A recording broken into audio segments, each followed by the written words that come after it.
Здравейте, изкупени в Христа! Нека Господ да ви благослови, да ви радва. Нека Божият мир да бъде върху вас и да остане върху вашите семейства. Да покосна Бог сърцето ми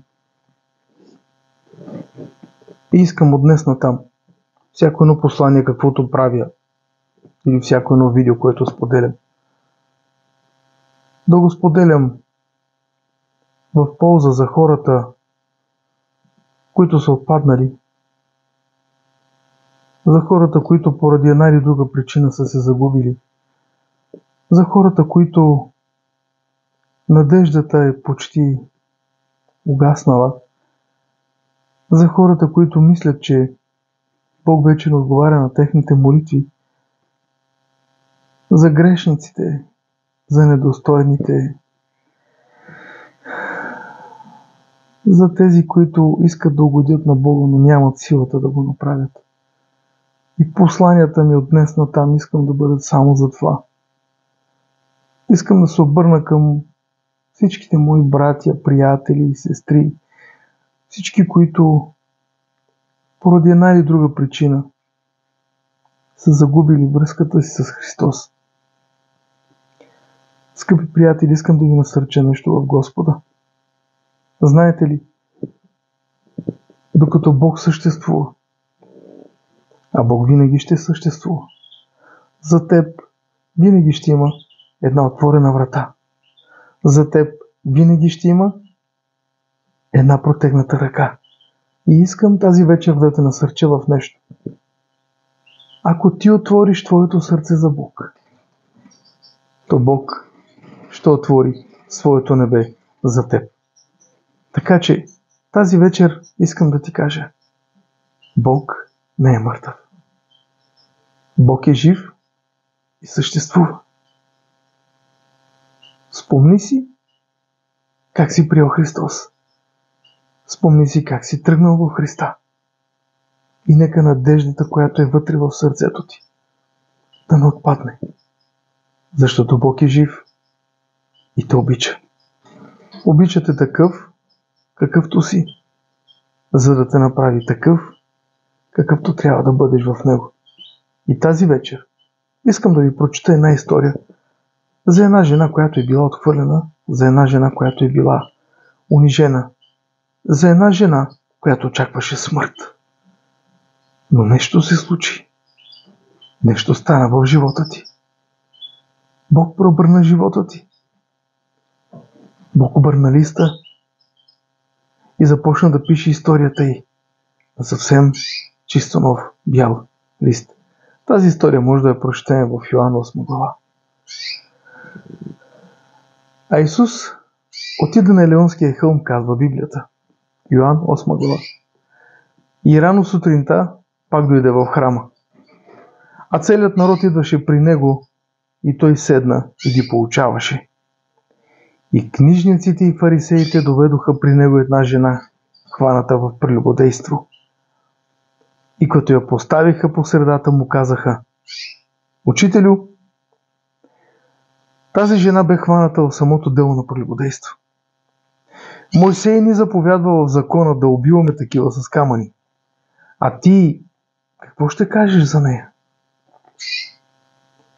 И това казаха, за да го изпитат, за да имат за какво да го обвиняват. А Исус се наведе надолу и пише с пръст по земята. Но когато продължаваха да го питат, той се изправи и им каза: Кой от вас е безгрешен? Нека пръв хвърли камък по нея.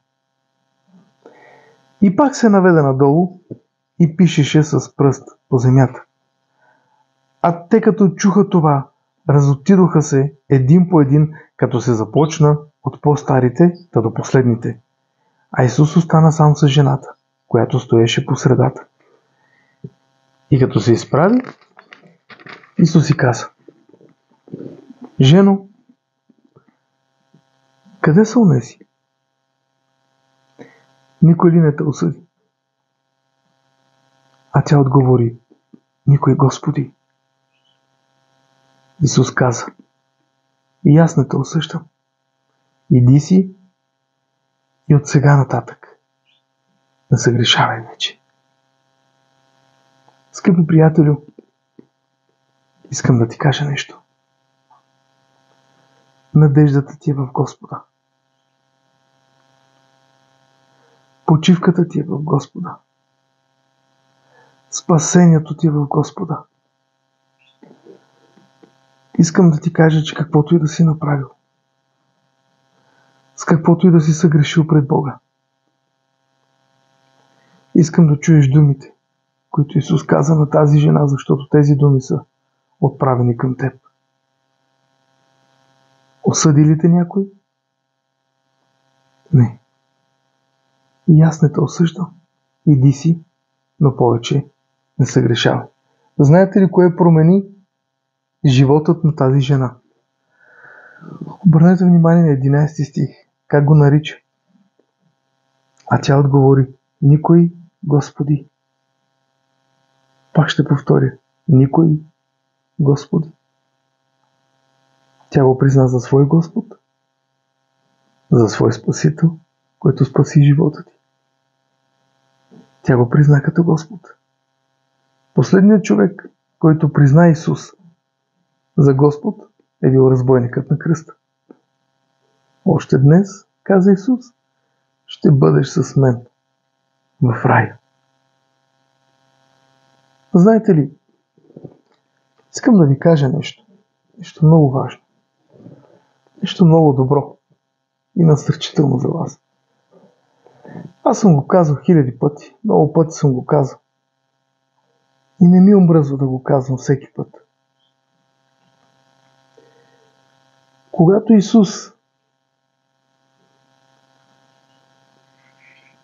създаде рибата, се обърна към водата. Когато Исус създаде дървото, се обърна към земята. Но когато Исус трябваше да създаде човекът, се обърна към себе си и каза: да създадем човекът по наш образ и наше подобие. Бог те е създал, за да има общение с тебе. Бог те е създал, за да има лични взаимоотношения с тебе. Спомняте ли си как идваше при Адам? Той идваше вечерно време, при вечерния ветрец, казва. И го търсеше. Адаме, къде си? Днес Бог те търси теб. И те пита: синко, къде си? Днес Бог търси теб и те пита: дъще, къде си? Скъпи приятели, не е тайна, че живеем в последни мигове. Не е тайна, че живеем в последните мигове на благодата на Господа. По всичко си личи, че Господ идва. Библията се повтаря. Библията няма срок на годност. Библията няма време. Библията е Словото Божие. И дори след 500 години да прочетеме тази книга, винаги ще намерим днешното време там вътре. И това е едно от чудесата на Бог, защото Библията е жива. И днес Библията ти казва: ела, върни се. Ела, върни се при твоят Господ. Може да обвиняваш за хората за твоят проблем. Може да обвиняваш братята ти, роднините ти, близките ти, приятелите ти за твоите проблеми, за твоите незгоди, за твоите провали и така нататък. Но искам да ти кажа нещо. Какво Господ ти стори? С какво Господ те е наранил?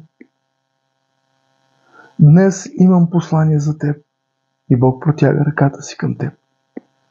Библията казва: ако чуеш гласът му днес, този момент, сега е моментът, не закоравявай сърцето си.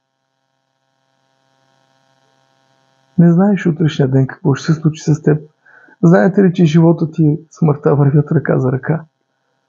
Никой не знае какво ще се случи с него след 10 минути. Никой не знае. Но Бог знае.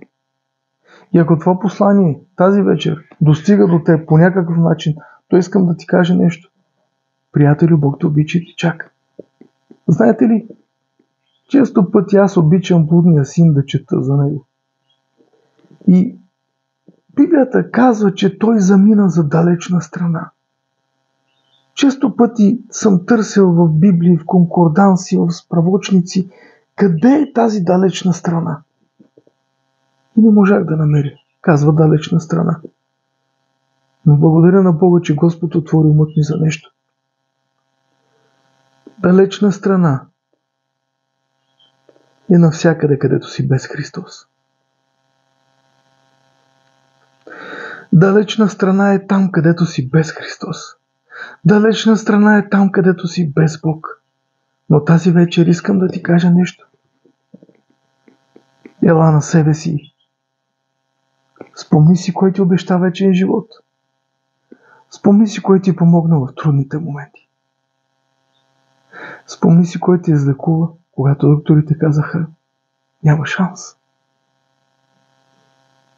Спомни си кой направи големите чудеса в живота ти, когато всички дигаха рамене и казваха невъзможно. Спомни си кой снабди всичките ти нужди. Спомни си кой ти даде децата ти. Спомни си за милостите на Господа. Защото тази вечер Словото Божие е отправено към теб. И Бог казва нещо много важно. Елате отрудени, обременени. И аз ще ви успокоя.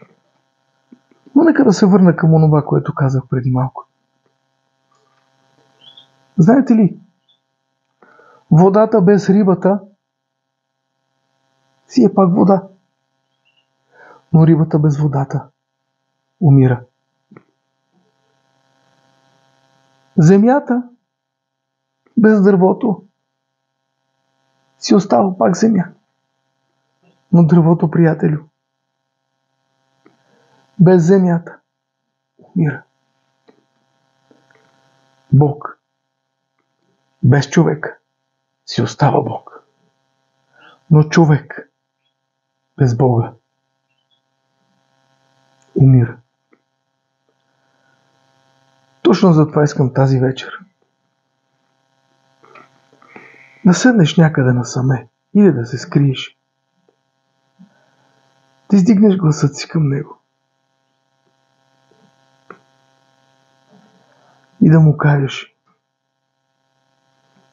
Татко, съгреших против небето и против Тебе. Не съм достоен да се наричам Твой син. Приеми ме като един от слугите си, но ме приеми. Тогава, скъпи приятелю, искам да ти кажа нещо. Чуй тази вечер това, което ще ти кажа. Може да го прочетеш в 18-ти псалом. Когато ти викаш към Господа за покаяние, когато ти викаш към Господа за спасение, то Господ ще премести планини, реки и долини и ще достигне до теб. Бог ще чуе викът ти. Бог ще обърне внимание на молбата ти. Не го казвам аз. Казва го Бог. Казва го Словото Божие. Един човек да се обърне към Господа, небето прави пиршество, воинство. Точно за това искам да ти кажа нещо. Тази вечер Бог ти подава ръка. Не дей да отминеш този призив. Може да е за последно. Не знаеш утрешния ден какво зло има за теб, а Бог знае. И иска да те предпази. Точно за това искам да ти кажа нещо. Намери онази връзка, онази нишка, където е скъсана. Завържи я с покаянието си. Продължи напред. Пътят е стръмен, Пътят е трънлив. Пътят е нагоре. Труден, но и славен. Без борба няма победа. Искам да ти кажа нещо и да те насърча. Ти си загубил само една битка. Войната продължава. И това е войната за теб, за твоята душа. Изгубил си една битка, това не значи нищо. Тази вечер искам да ти кажа нещо. Стани, умий лицето си, умий ръцете си, умий душата си, чрез кръвта на Господа Исуса Христа. Облечи мантията си и тръгни към Господа. Защото Господ не е някъде там. Господ е толкова голям, че да се побере в твоето сърце. Знаеш ли, че Бог не се крие от човека? Господ казва, ще ме потърсите и ще ме намерите. Когато ме потърсите с цялото сърце. На друго място в Библията Бог казва, приближете се към мен и ще се приближи и аз към вас. Обръщаш ли внимание къде е тънкия момент? Бог казва, ела при мен и ще дойда аз при теб. Бог иска от тебе само да извикаш. Бог иска от тебе само да протегнеш ръката си. И повярвай ми, ще те види където и да си. И ще те чуе в каквато и дълбина на греха да се намираш. Важното е да го признаеш за твой Господ. Задай си един въпрос. Как го нарече блудницата? Господи, откъде знаеше за него? Откъде е чула за него? Исус Христос е бил най-известната личност на земята през това време. А днес е още по-голяма известна личност. Ще ти кажа нещо. Ела в редиците на Господа. Войната и борбата там е много сладка. Защото ти не воюваш и не се бориш. Бог е този, който воюва за теб. Не знам грехът ти. Не знам защо си паднал, защо си отпаднал. Не знам какво се случва с теб. Но Бог те познава.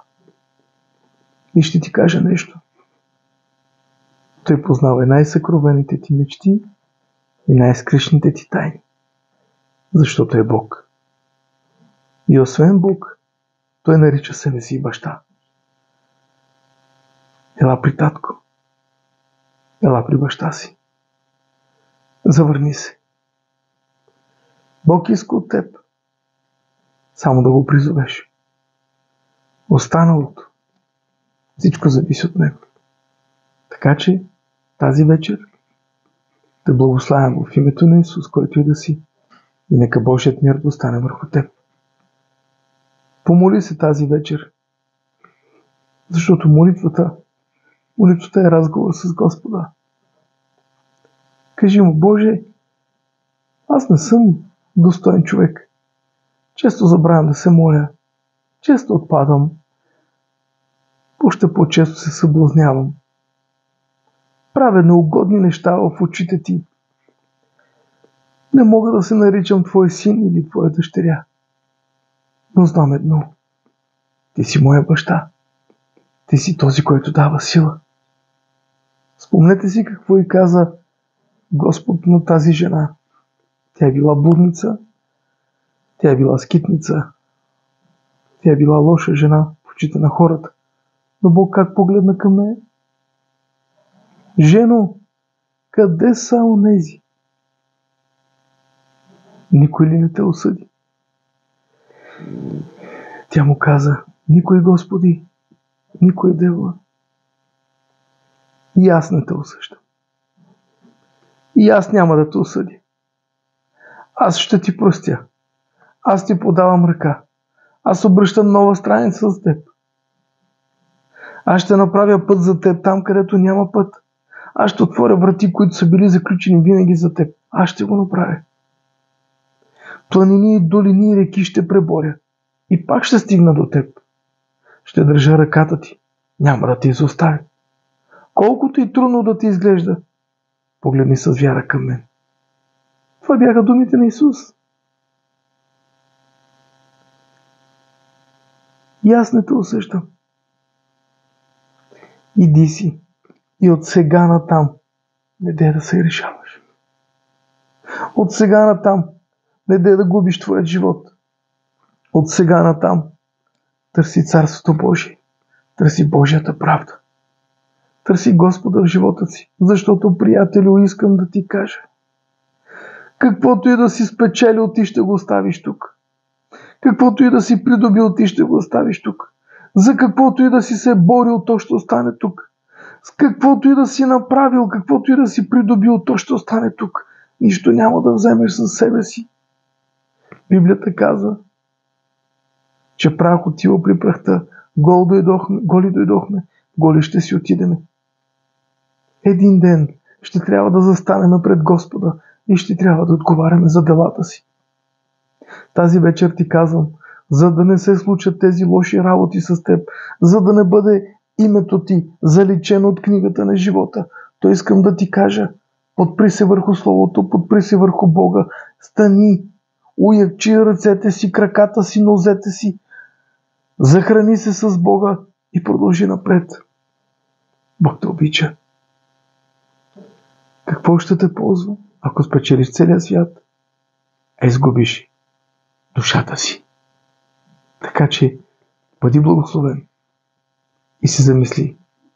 Замисли се върху живота, който живееш. И остави Бог да оправи цялата ти бъркотия. Просто го остави там вътре. Как? Боже, покаявам се и се разкаявам. Не съм достоен за нищо. Но те моля в името на Исус да ми простиш и да преобразиш животът ми. Ако ти му го кажеш, той знае как да ти отговори. Така че, бъдете благословени и Господ да ви радва. Благославям ви в името на Исус Христос. И ще бъдем по-скоро заедно. Бъдете благословени. Бог ви обича. Амин.